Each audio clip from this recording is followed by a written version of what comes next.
Hello' guys, কি খবৰ আপোনালোকৰ? স্বাগতম জনাইছোঁ মোৰ অন্য এটা নতুন ভিডিঅ'ৰ মাজলৈ। আপোনালোকে চাই আছে উমানন্দ ইউটিউব চেনেল। থাম্বনেইল দেখি গম পাইছে আপোনালোকে ভিডিঅ'টো কি হ'ব বা কোনে আহিব। চব ভিডিঅ'টো শেষলৈকে চাই যাওক, চব বুজাই দি আছোঁ মানে এইটো বুজাব লগা কোনো কথাই নাই। আমাৰ ইয়াত আহি আছে মাননীয় সৰ্বানন্দ সোণোৱাল ডাঙৰীয়া। তো গাইজ, আমিও চাব বহুত এক্সাইটেড হৈ আছোঁ, কাৰণ আমিতো কোনো দেখাই পোৱা নাই ন। সেইকাৰণে চাব বহুত মন আছিল, কিন্তু আহাবলৈ অলপমান দেৰি আছে। সেইকাৰণে আমি অলপমান ষ্টেজ কেনেকুৱা বান্ধিছে অলপমান চাই আছোঁ, ঘূৰি অলপমান টাইম পাছ কৰি আছোঁ। 3টা বজাত বোলে আহিব, সেইকাৰণে অলপমান ৰখি আছোঁ।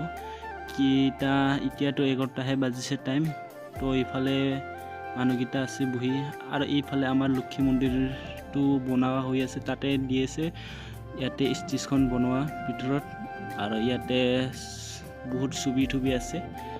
তো ছবিটো চাই ভালেই লাগিল বাৰু। আৰু এইফালে ধুনীয়াকৈ চেয়াৰ সজাই থৈছে ন, সেইকাৰণে এইফালে মেইন গেটো বৰ ধুনীয়াকৈ ৰাখি থৈ দিছে। আৰু এইফালে বোলে হেলিকপ্টাৰ নামিব। তো নামি কিনে ইয়াতে নামিব হেলিকপ্টাৰটো। তাৰপিছত ইয়াতে গলকে কিবা বান্ধি থোৱা দিছে বাছকেইটা, যাতে বাহিৰৰ পৰা ভিতৰত সোমাব নাপায় মানুহকেইটা। তাৰপিছত আৰু এইফালে আছে আমাৰ ধুনীয়া পৰিৱেশ।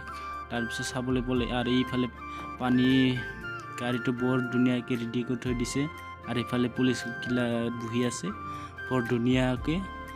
আৰু এইফালে পুলিচৰ গাড়ীকেইটা আহি গ'ল মানে বহুত আহি গ'ল, 10-15টামান আহি গ'ল চাগে, হিচাপ নকৰিলোঁ বাৰু।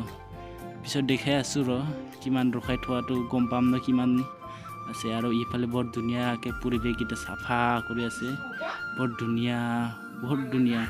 আৰু এইফালে দেখা পোৱা গ'ল যে পুলিচৰ গাড়ী ৰখাই কিনে ইয়াতে থৈ দিয়া হ'ল মানে বাকীকেইটা